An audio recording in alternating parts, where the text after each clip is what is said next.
اور اس پر بھی اس وقت جو سوڈو انٹلیکچوئلس ہیں ان کا قبضہ نظر آ رہا ہے، اور اس کی وجہ یہ ہے کہ اس کے اوپر کوئی چیک اینڈ بیلنسز نہیں ہے۔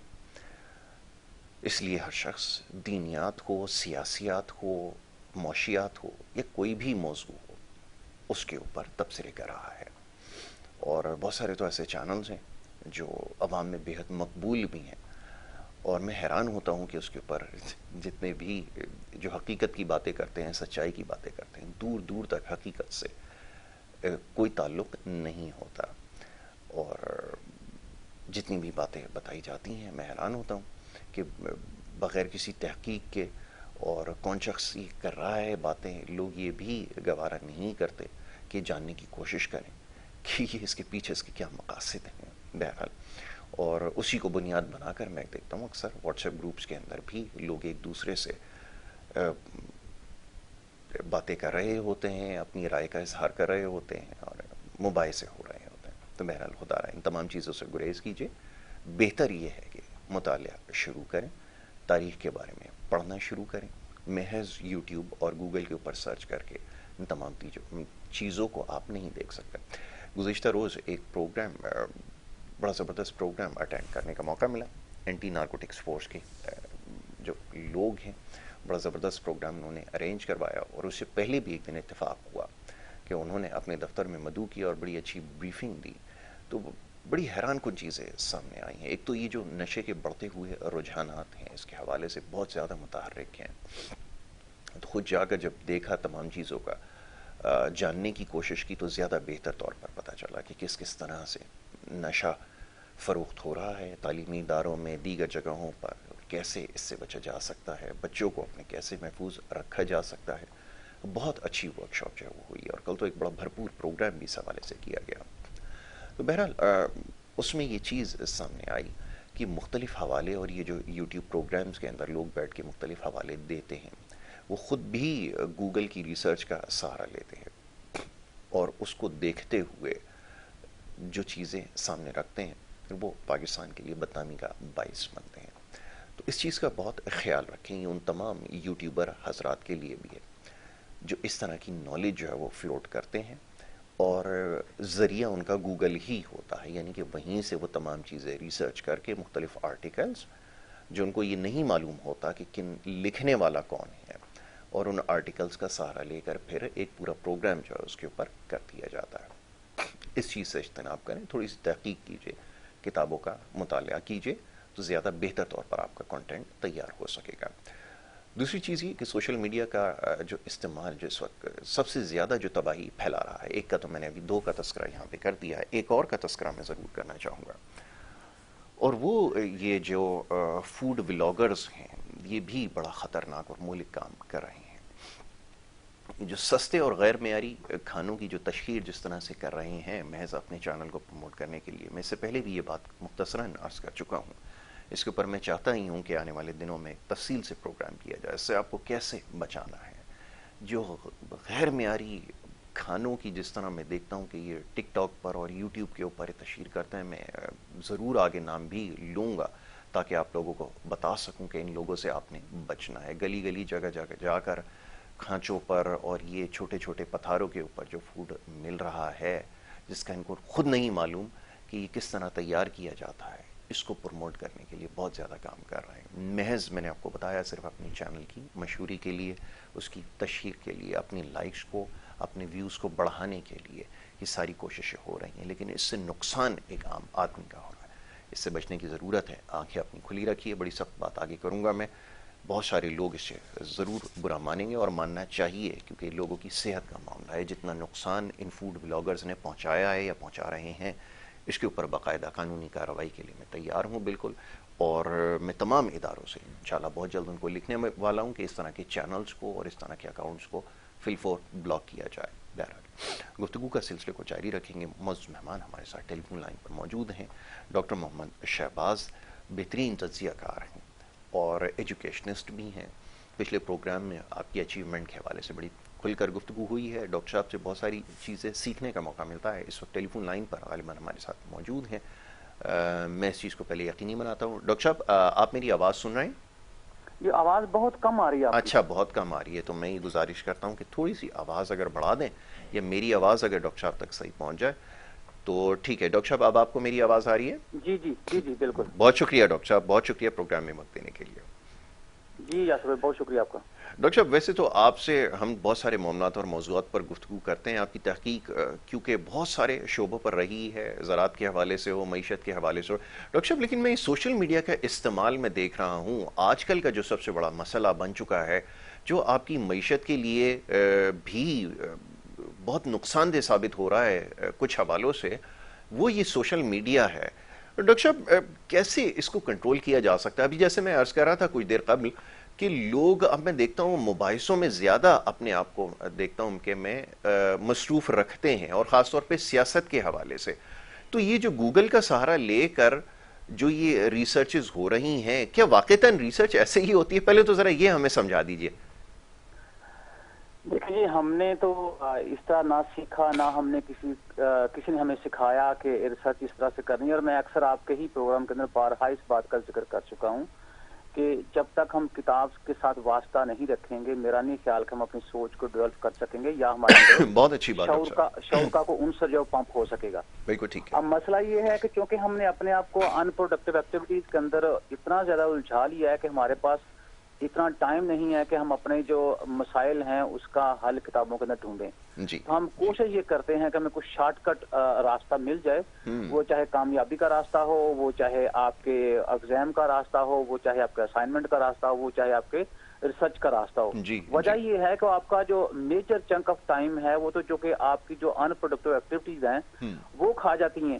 لیکن یہ ہے کہ آپ یہ بھی کوشش کرتے ہیں کہ ہم زندگی کو انجوائے بھی پورا کریں اور سیکریفائس کچھ نہ کریں، لیکن سکسیس جو ہے وہ ہمیں وہ بھی سب سے زیادہ ملے.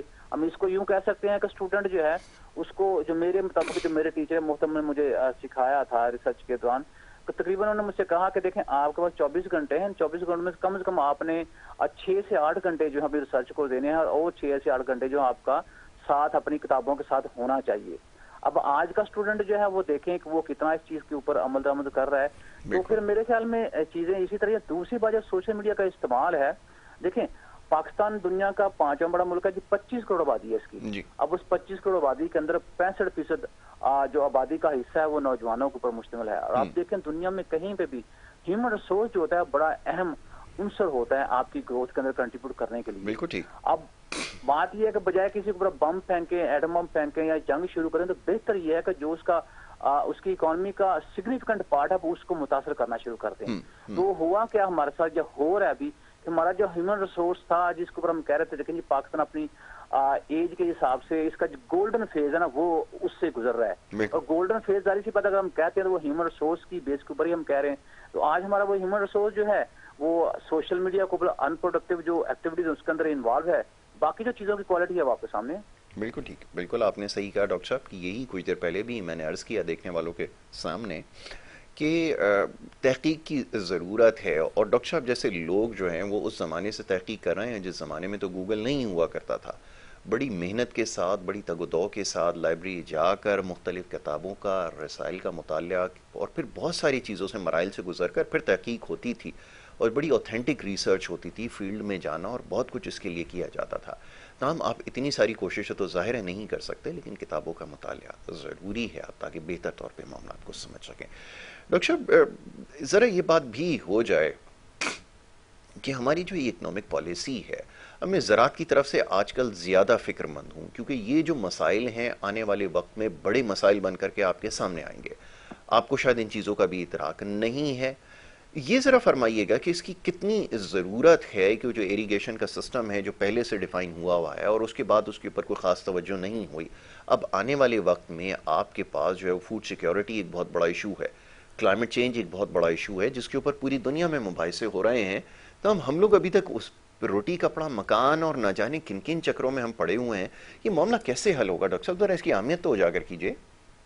دیکھیں بات سر یاسر یہ ہے کہ ہمارے جو بیسک مسائل ہیں ابھی تک ہم اس سے باہر نہیں نکل پائے. جیسے روٹی کپڑا مکان کی بات کریں، بالکل بات آپ کی ٹھیک ہے. اور دوسری بات یہ ہے کہ ہم نے ابھی تک کس شعبے کو اہمیت دی ہے، شاید ہم نے سوچنا ہی شروع نہیں کیا. اگر ہم سوچنا شروع کرتے، میں اگر اس بات کو کنسیڈر بھی کر لوں، تو میرے خیال میں سب سے پہلا کام آپ یہ کرتے ہیں، یہ جو ان پلانڈ کنسٹرکشن یا ان پلانڈ جب بہت ساری ہاؤسنگ سوسائٹیز جو پاکستان میں کام جی کر رہی ہیں، چاہے وہ جی لیگل ہیں چاہے وہ لیگل ہیں، آپ ان کو رجسٹر کرتے اور ایک پلان بناتے کہ بھائی دیکھیں ہمارے پاس زمین کا جو پورشن ہے وہ تو فکس ہے، اس کو نہ ہم بڑھا سکتے ہیں نہ اس کو کم کر سکتے ہیں. ہاں کم آپ ضرور کر رہے ہیں، کیونکہ میں کلٹیویشن کی بات کر رہا ہوں. جب آپ زمین پر گھر بناتے جائیں گے تو پھر کلٹیویشن کے لیے آپ کے پاس کتنا پارٹ رہ جائے گا، ایک چیز. دوسری بات یہ ہے کہ آپ دیکھیں کہ آج بھی اگر اپنے ہم معاشی اشاریوں کی بات کریں تو پاکستان میں جو پاپولیشن گروتھ ہے وہ 2.6 ہے. گورنمنٹ کے جو آفیشیل ہیں وہ یہ بتا رہے ہیں کہ ہم نے 2.5 جو ہے وہ اکنامک گروتھ جو ہے نا اس کا وہ ٹارگٹ فکس کیا ہوا. البتہ جو آپ کے دوسرے انٹرنیشنل انسٹیٹیوشن ہیں وہ کہہ رہے ہیں کہ 2.1% ہے. اگر ہم 2.1 بھی کنسیڈر کریں اور چلو ہم ساتھ گورنمنٹ کا جو 2.5 بھی کنسیڈر کر لیتے ہیں، لیکن پھر بھی آپ کا گروتھ جو ہے وہ جو پاپولیشن کا گروتھ ہے 2.6 اس سے کم ہے. اس کا مطلب یہ ہوگا کہ آنے والے وقت میں زیادہ افراد ہوں گے، ڈیمانڈ فار فوڈ زیادہ ہوگا، اور پروڈکشن اگر نہیں ہے تو پھر ظاہری بات جب ڈیمانڈ ہوگا تو اس کی جو فوڈ پرائسز ہیں وہ بڑھیں گی. اب جب فوڈ پرائسز بڑھیں گی تو اس کے ساتھ کیا ہوگا، انفلیشن بڑھے گا. اب دوسری تو چونکہ کیپیسٹی اکانومی کا اس طرح سے انکریز نہیں ہو رہی جس طرح سے ہونی چاہیے، تو ادھر سے انفلیشن بڑھے گا، ادھر سے انمپلائمنٹ بڑھے گا. بات پھر آپ کی جو معاشی مایوسی ہے وہاں پہ آ کے ختم ہوگی، اور وہ چیزیں بھی چل بھی رہی ہیں. اور آپ نے دیکھیں اسی کے ساتھ ساتھ ملک کے اندر ہنگر جو ہے وہ بھی بڑھے گا. تو ہم تو جب ہنگر کی بات ہوتی ہے تو فوڈ انسیکورٹی وہاں تو آٹومیٹکلی آ جاتی ہے، لیکن ہم نے اس کو بھی کوئی توجہ نہیں دی. جہاں تک کلائمیٹک چینجز کی بات کر رہے ہیں، ہمیں اگر ادراک ہوتا کہ جنگلات جو ہیں ان کی اہمیت کیا ہے، تو جب سے پاکستان بنا پاکستان اس وقت 22.5% کے حصے کے اوپر جو جنگلات تھے جس کو ہم نے کاٹ کے 5.4% پہ لے کے آ گئے ہیں. اب ہم دنیا کے ساتھ یہ کہیں کہ آپ اپنے وعدے پورے کریں، جو آپ نے $100 بلین کا وعدہ کیا تھا کہ ہم پاکستان کو دیں گے اور پاکستان ماحولیاتی جو اس کے چیلنجز ہیں اس سے نپٹے گا. سوال یہ ہے کہ ہم نے خود جو ہے اپنے حساب سے ہم نے کتنے اقدامات کیے ہیں. کیا ہم شجرکاری کی مہم جو ہے اس کو جو پہلے جس طرح اس کو ہم لانچ کرتے تھے، اس کے ایڈورٹیزمنٹ کرتے تھے، سلیبس کا حصہ ہوتا تھا، وہاں بتایا جاتا تھا کہ آج واقعی ہم اس کے اوپر فوکس کیے ہوئے ہیں. اسی طرح جیسے بال صفائی کی باتیں ہوتی، نہروں کی صفائی کی باتیں ہوتی، کہ کیا آج بھی ہم اس کے اوپر اسی طرح چل رہے ہیں تاکہ آنے والے وقت میں ایک اور بڑا جو چیلنج میں دیکھ رہا ہوں واٹر اویلیبلٹی جو ہے وہ بہت بڑا چیلنج ہوگا. لیکن اس کے باوجود میں یہ کہتا ہوں کہ $300 بلین کی واٹر اکانومی ہے پاکستان کی، ہم کم از کم اسی کو اچھے طریقے سے استعمال کر لیں. اسی طرح $300 بلین کا ایگریکلچر سیکٹر کے اندر پوٹینشیل موجود ہے. بات جو ہو رہی ہے وہ یہ ہو رہی ہے کہ ہم کتنا اپنے مفاد کو ڈیلے کرتے ہیں اور قومی مفاد کو ترجیح دیتے ہیں. لیکن ہمارے ہاں چیزیں الٹ ہو رہی ہیں. جو بھی آپ کا ڈیسیژن ہوتا ہے جہاں پہ بیٹھ کے وہاں آپ کا اپنا مفاد وہ آگے ہوتا ہے، قومی مفاد آپ کا پیچھے ہوتا ہے. بالکل ایسا ہی ہے. اچھا ڈاکٹر صاحب، ایک اور بڑا ایشو جو ہمیں اوور دی ایئرز رہا ہے وہ یہ کہ ہم اپنا ایکسپینڈیچر کنٹرول نہیں کر پا رہے. اور میں اس کو کیا لفظ اس کے لیے استعمال کروں، میں اس کو نالائقی سمجھوں کہ جب آپ یہ چیز دیکھ رہے ہیں کہ آپ کے اخراجات آپ کی آمدنی سے زیادہ ہو چکے ہیں تو آپ کو یقیناً اس کے لیے پھر کچھ کرنے کی ضرورت ہے. لیکن ہمارے یہاں جس طرح کی گیمکس دیے جاتے ہیں، جیسے آپ کو یاد ہوگا ایک پچھلی حکومت آئی، اس میں وزیر اعظم جو منتخب ہوئے یا پتہ نہیں کیسے ہوئے، تو انہوں نے آ کر گاڑیاں بیچنا شروع کر دیں اور پتہ نہیں کیا کیا کام شروع کر دیے. کیا واقعتاً اس سے معاملات حل ہو سکتے ہیں؟ یہ جو سنسیئر ایفرٹ ہے یہ کون کرے گا؟ کیونکہ یہاں پہ تو جو لیبر پارٹی ہے، دیگر جو جماعتیں ہیں جنہوں نے اس سے پہلے حکومت میں رہیں، انہوں نے کسی نے بھی اپنا ایکسپینڈیچر کنٹرول کرنے کی کوشش نہیں کی. یہ ممکن کیسے ہوگا؟ یہ تو ذرا فرمائیے. میرے خیال میں چیف جسٹس آف پاکستان قاضی فاضل عیسیٰ صاحب نے پیچھے دنوں جو ایک اسٹیپ لیا ہے کہ جو پنجاب میں خاص کر ان کے لیے جو گاڑیاں بڑی لگژریس گاڑیاں رکھی گئی تھی ان کا اس کو بیچیں اور یہ پیسے حکومت پاکستان کو یا ملک کو کسی کار خیر کے کاموں میں لگایا جائے. تو دیکھیں شروعات تو ہو چکی. سوال یہ پیدا ہوتا ہے کہ ہم اس طرح کی جو اچھی ایگزامپلز ہیں اس کو فالو کتنا کرتے ہیں. میں پیچھے دنوں میں نام ڈسکلوز نہیں کروں، ہمارے پریزیڈنٹ صاحب تھے، میں پیچھے بیٹھا ہوا تھا بیجنگ میں، تو میری ایک جاپنیز جو پاکستان کے جاپنیز ایمبیسڈر ہیں، پاکستان کے جو سفیر ہیں جو جاپان میں کام کر رہے، تو ان سے بھی ڈسکشن ہو رہی تھی. تو وہ مجھے کہتے ہیں کہ ہمارے پریزیڈنٹ صاحب 4 دن یہاں پہ آ کے بیٹھے رہے، 2 دن ان کے لیے ہمارے پاس کوئی ایجنڈا نہیں تھا. تیسرے دن جا کے جاپان کے جو بادشاہ تھے ان کے ساتھ ان کی ملاقات رکھی گئی. اب آپ دیکھیں کہ یہ پریزیڈنٹ پرائم منسٹر لیول کے جو لوگ ہوتے ہیں ان کا ایک ایک سیکنڈ جو ہوتا ہے اس کے ساتھ ملک کا مستقبل جڑا ہوتا ہے. تو انہوں نے جو فیصلے یا ٹائم کا یوٹیلائز کرنا ہوتا ہے وہ بالکل فیوچر جو ہے 20-20 سالہ پالیسی جو ہے اس کو دیکھ کے کرنا ہوتا ہے. تو جب ہمارے پریزیڈنٹ صاحب یا ہمارے پرائم منسٹر صاحب اس طرح باہر جا کے 2 دن فارغ بیٹھے رہیں, تو آپ دیکھیں کہ ان کے لیے ملکی ترجیحات جو ہیں اس کی اہمیت کیا ہے. یا ہمارے پرائم منسٹر صاحب جب چائنا جاتے ہیں تو وہاں بجائے اس کے کہ ہم کوئی ایسا کام کریں بیجنگ یا بیجنگ گورنمنٹ کے ساتھ جسے ملکی مفاد جو ہے اس کو ملحوظ خاطر رکھا جائے, لیکن ہم وہ سارا کچھ اپلائی تک رکھ کے ہم کیا کرتے ہیں کہ ہم دیواریں چین کے اوپر جا کے وزٹ کرتے ہیں, وہاں جا کے تصویر بنا کے اس کو ہم سوشل میڈیا کے اوپر اپلوڈ کر دیتے ہیں. تو دیکھیں معاملات اور سوچ کی جو سینسٹیوٹی ہے اس کا اندازہ آپ یہاں سے بھی لگا سکتے ہیں. باقی تو جو چیزیں دیکھیں میں تو اب اکثر یہ بات کرتا ہوں کہ جس دن میری قوم نے یہ سوچنا شروع کر دیا کہ ہم نے ترقی کرنی ہے تو چینج میرے خیال میں اصل جو ہوگا وہ وہاں سے شروع ہوگا. بالکل ٹھیک ہے, بالکل آپ نے صحیح کہا کہ یہ لوگوں کو بیٹھ کر سوچنا ہے کہ ہم نے کام کیسے کرنا ہے. لیکن اب یہ ہمارے لیے بہت سارے مسائل ہیں, نہ ہمارے پاس سیوک سینس ہے, نہ ایجوکیشن ہے, نہ کسی قسم کی تربیت ہو رہی ہے. گھروں سے بھی ہم کیا سیکھ رہے ہیں وہ تو ہمیں معاشرے میں ہر جگہ نظر آ رہا ہے. تو یہ تو ہمارے لیے بہت بڑا ایک مشکل کام بن چکا ہے. پہلے تربیت سازی پہ کام کریں, کردار سازی کے اوپر کام کریں, لوگوں میں شعور آئے, تعلیم ان کے پاس ہو, اس کے بعد وہ ان تمام چیزوں کے بارے میں, اور یقیناً یہ جو بنیادی مسائل ہے جب اس سے نکلیں گے تب ہی یہ تمام چیزوں کے بارے میں سوچ پائیں گے.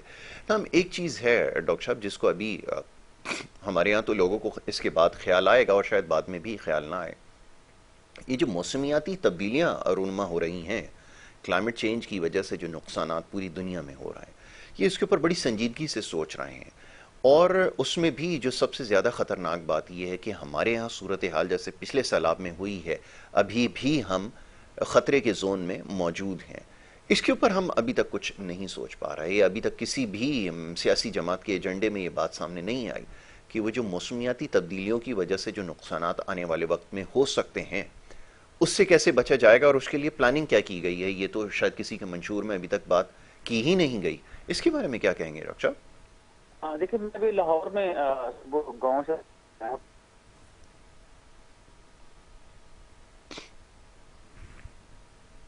آواز میرے پاس ڈاکٹر صاحب کی نہیں آ رہی. ڈفرینٹ دنیا کے اندر آ گیا ہوں جہاں ایئر کوالٹی اتنی خراب ہے. جی جی, ہم سیریس ہوتے تو ہم کو لاہور کے لیے یا جتنے میگا سٹیز آپ کے ہیں ان کے لیے کوئی پروجیکٹ پلان بناتے, اور ہم یہ دیکھتے کہ ہم آنے والے 20 سالوں میں 30 سالوں میں یا 40 سالوں کے لیے ان شہروں کو جو ہے وہ آپ کہہ لیں کہ ویسٹ فری بنانا ہے. اس شہروں کو ہم نے اس طرح سے بنانا ہے تاکہ یہ کلائمیٹک چینجز جو ہیں اس کے اثر کو یہ جذب کر سکیں. کیپیسٹی بھی کوئی چیز ہوتی ہے نا.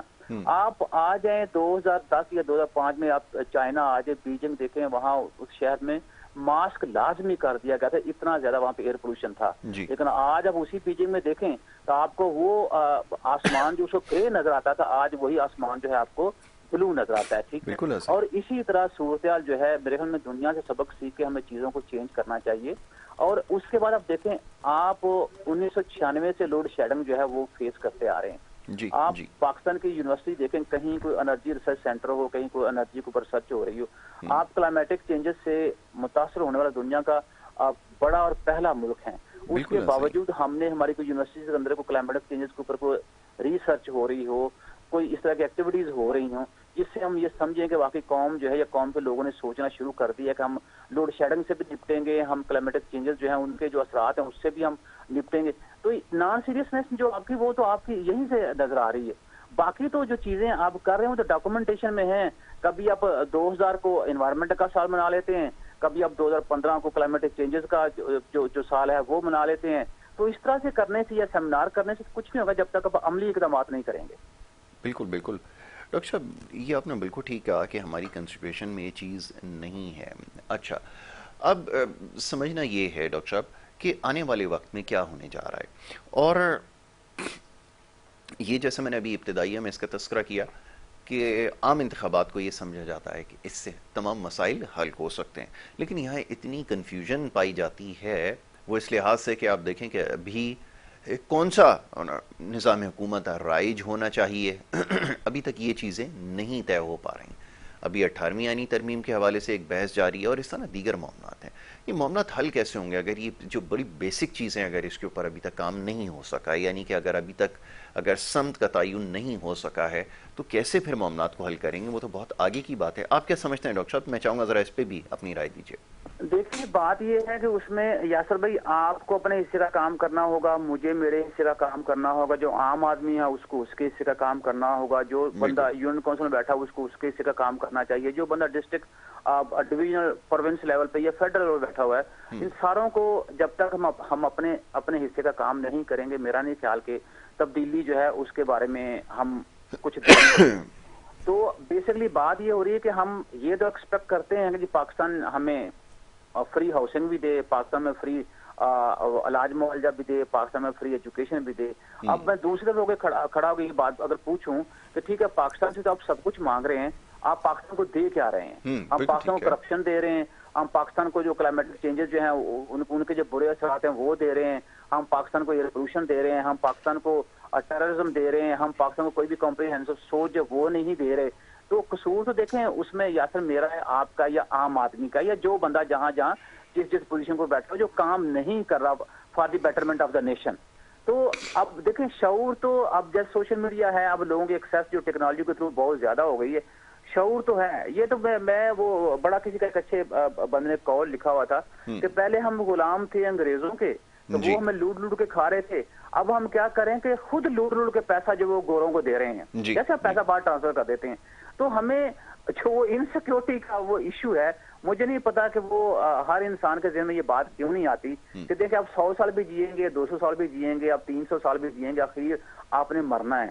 تو یہ بات جتنی جلدی بندہ اپنے ذہن میں رکھ لے اور خدا کے خوف سے ڈر کے وہ اچھا کام کر لے, انہی کاموں نے آپ کو, اچھے کاموں نے ہی آپ کو آگے جو اللہ کے امتحانات ہے اس میں سے پار کروانا ہے. لیکن اللہ تعالیٰ نے دنیا بنائی ہے اور دنیا کو زندگی دی انسان کو, اور زندگی جو ہے یہ اتنا خوبصورت دھوکہ ہے کہ انسان ڈے بائی ڈے اس کے اندر مزید دھنستا چلا جا رہا ہے. تو میرے خیال میں ہمیں اللہ تعالیٰ نے جو دین دیا تھا آپ کو وراثت میں, اس کو پڑھنا چاہیے کمپریہنسولی, اور ہر ایک مسئلے کا حل قرآن پاک کے اندر بڑے واضح اور آسان الفاظ میں اللہ تعالیٰ نے ارشاد فرمائے ہیں. بس وہ اللہ تعالیٰ فرماتے ہیں کہ نشانیاں ہیں ان لوگوں کے لیے جو عقل رکھتے ہیں. اب اللہ کرے کہ میرے ان لوگوں کو عقل آ جائے, تو وہ جو اللہ نے نشانیاں دی ہیں ان کو استعمال کر کے, اپنی عقل اور فہم کو استعمال کر کے, تو یہ کوئی مسائل اتنے بڑے مسائل نہیں ہیں. بہت سارے ممالک آپ دیکھیں پچھلے 10 سالوں میں وہ ہمارے ساتھ تھے, شاید ہم سے بھی بری حالت میں تھے, تو انہوں نے اپنی پالیسیز, اپنی سوچ, اپنے لوگوں کے اوپر کہہ لیں کہ شعور دے کے ہم سے کہیں آگے چلے گئے ہیں. تو پھر بھی مجھے یہ بتائیے کیا ان قوموں کے لوگوں کو سروں کے اوپر 2 سینگ تھے, یا ان کے پاس 36 گھنٹے تھے جو ہمارے پاس 24 گھنٹے ہیں, یا وہ لوگ ان کے قد ہم سے زیادہ لمبے تھے, یا ہم سے زیادہ سوچتے تھے, یا ہم سے وہ زیادہ کھاتے تھے, ہمارے جیسے لوگ ہیں. لیکن ہمارے پاس دیکھیں 4 موسم ہیں آپ کے, ٹھیک ہے, آپ دیکھیں ہمارے ہاں ایک بچہ جو ہے 6 سال کا یا 8 سال کا, وہ 6 مہینے کے اندر اللہ تعالیٰ کی دی ہوئی کتاب جو ہے 30 پاروں کی اس کو وہ حفظ کر جاتا ہے. تو مجھے بتائیے اور کس طرح کے لوگ چاہیے آپ کو؟ تو آپ اس میں بھی شامل ہوں, میں اپنی کوشش کروں جتنا میں شعور دے سکتا ہوں اپنے گرد و نواح کے لوگوں کو ان کو دوں.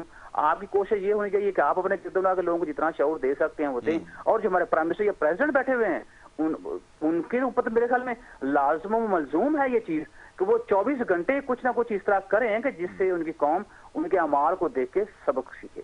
بالکل, بہت بہت اچھی بات آپ نے کی ڈاکٹر صاحب. یہ واقعی سمجھنے کی بات ہے اور یہ وقت کی ضرورت بھی ہے, کیونکہ پوری دنیا میں جس طرح سے ہم دیکھ رہے ہیں کہ ترقی کی ایک دوڑ ہے, اس میں ہم شاید کہیں بہت پیچھے رہ گئے ہیں, اور اس کی وجہ یہی ہے. اور میری اپنی ذاتی رائے ہے, ہو سکتا ہے میں اس میں غلط ہوں, ہمیں سب سے پہلے اخلاقیات کے اوپر کام کرنا ہے, کیونکہ یہ معاشرے میں جو اس وقت سب سے زیادہ جس چیز کا ہمیں قحط نظر آ رہا ہے وہ یہ اخلاقیات ہے, اور کردار سازی کے اوپر کام کرنا پڑے گا. پھر معاشرے میں رہنا کس طرح ہے, یہ بڑی بدقسمتی ہے کہ شاید یہاں پر جو خود کو سمجھتے ہیں کہ پڑھے لکھے ہیں وہ بھی اس معاشرے میں رہتے ہوئے ایسے ہی کام کر رہے ہیں جو کہ پڑھا لکھا شخص نہیں ہے, بالکل اس طرح.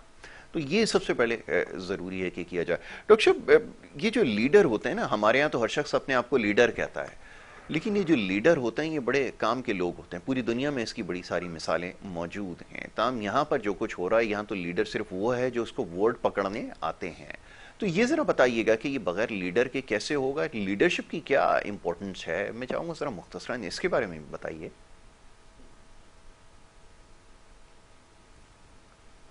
ڈاکٹر صاحب تک میری آواز شاید نہیں جا رہی, وقت کیونکہ کم ہے, لائن پر ہیں، جا رہی ہے ڈاکٹر صاحب کی آواز؟ میرے پاس شاید آواز نہیں آ رہی ہے. ڈاکٹر صاحب آپ کو میری آواز آ رہی ہے؟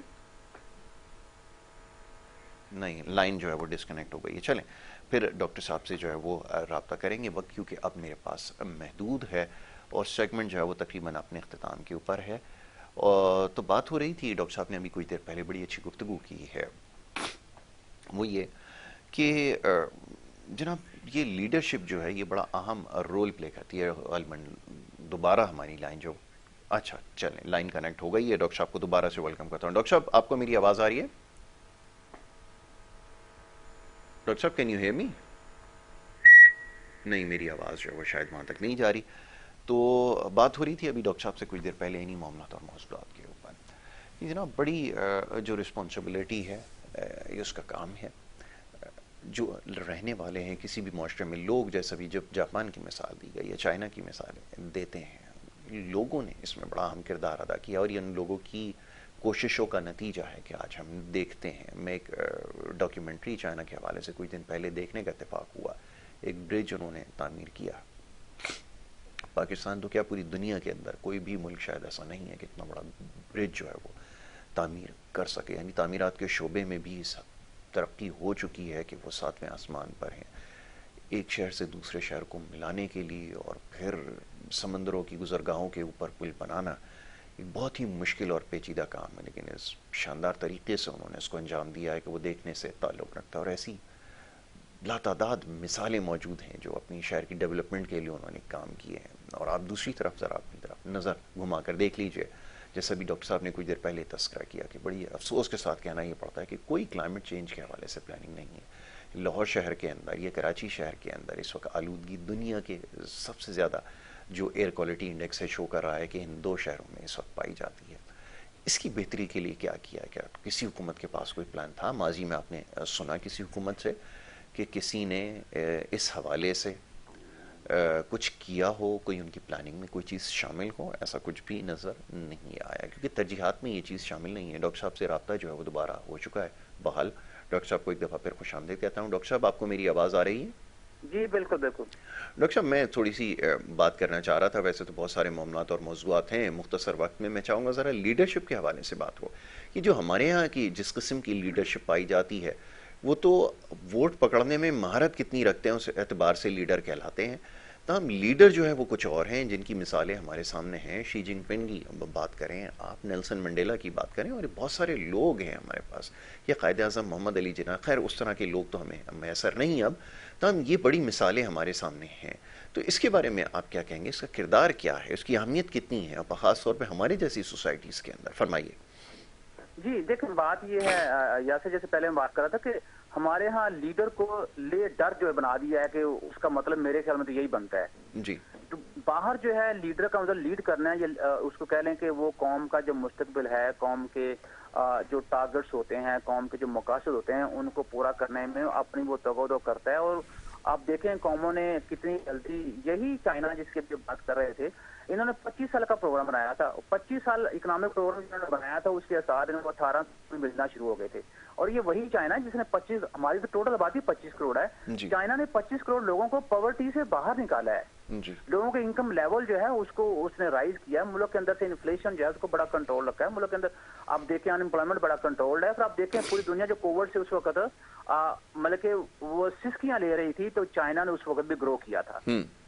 وجہ یہ ہے کہ ان کو پتا ہے کہ ہم نے بیسیکلی اپنا جو ہمارا پاسٹ ہے اس سے میرے خیال میں ہم نے سبق نہیں سیکھا، لیکن چائنا نے اپنے پاسٹ سے سبق سیکھا ہے کہ بھئی اگر ہم اس طرح غلامی میں رہے تو ہماری نسلیں جو وہ تباہ ہوگی، ہم اپنا مستقبل نہیں بنا پائیں گے. تو اس لیے وقت کے ساتھ ساتھ جو اہل زمانہ ہے اس کے ساتھ ہم سائنس ٹیکنالوجی میں ترقی کریں تاکہ دنیا کے ساتھ ہم چل سکیں. آج دیکھیں وہی چائنا، ایک چائنیز پرسن جو ہے اس سے بات کریں تو وہ بات ہی امریکہ سے شروع کرتا ہے. ہمارے ہاں کسی بندے سے بات شروع کرے تو وہ اپنی ذات سے باہر ہی نہیں نکلتا. تو جب دیکھیں آپ، پہلے بات کر رہا ہوں آپ سے کہ جب تک ہماری لیڈرشپ بھی جو ہے، ہمارے ہاں نعرے کیا لگ رہے ہیں جی میں 4تھی دفعہ پرائم منسٹر بننے جا رہا ہوں، جی میں 2ری دفعہ پریزیڈنٹ بننے جا رہا ہوں. بالکل آپ نے صحیح کہا. اب مجھے بتائیں کہ ابھی جتنی جماعتیں ہیں آپ کے ہاں، پی ٹی آئی ہے، پاکستان پیپلز پارٹی ہے، مسلم لیگ نون ہے، یا اور بہت ساری جماعتیں، کسی کے پاس کسی نے ابھی تک کوئی اکنامک ایجنڈا دیا ہو کہ اگر میں پاور میں آتا ہوں تو میں ملک کے یہ مسائل حل کروں گا اور یہ میرے پاس سولوشنز ہیں؟ مجھے کوئی ایک پارٹی بتا دیں. تو میری بات جو وہی پھر سیکنڈ ہو گئی نا. دیکھیں ہم اپنی ذاتیت سے باہر ہی نہیں نکل رہے. اور آپ کہتے ہیں محمد جناح صاحب کی بات کر رہے تھے, آپ دیکھیں انہوں نے یہ ملک بنانے کے لیے کیا کیا کچھ سیکریفائس کیا تھا, وہ سارا آپ لوگوں کے سامنے ہے. وہ کسی کو میرا نہیں خیال مجھے ایکسپلین کرنے کی ضرورت ہے. اور یہ جو آپ کی آج کی لیڈرشپ ہے, لیڈرشپ جو ہے, مجھے بتائیں اس نے کیا سیکریفائس کیا ہے. تو ہمیں جب تک ہم قومی مفاد کو ترجیح نہیں دیں گے, میرا خیال ہے کہ ایک لیڈر کا کام یہی ہوتا ہے کہ وہ ذاتی مفاد کے اوپر, اپنے ذاتی مفاد کے اوپر قومی مفاد کو ترجیح دے, اور پھر جو ہے وہ اکنامک ڈیزائن جو ہے پالیسی کو کرے. باہر جیسے اگر آپ نیلسن منڈیلا کی بات کرتے ہیں, وہ 25 سال کتنے سال وہ قید میں رہے, کیوں؟ اپنی قوم کو شعور دینے کے لیے.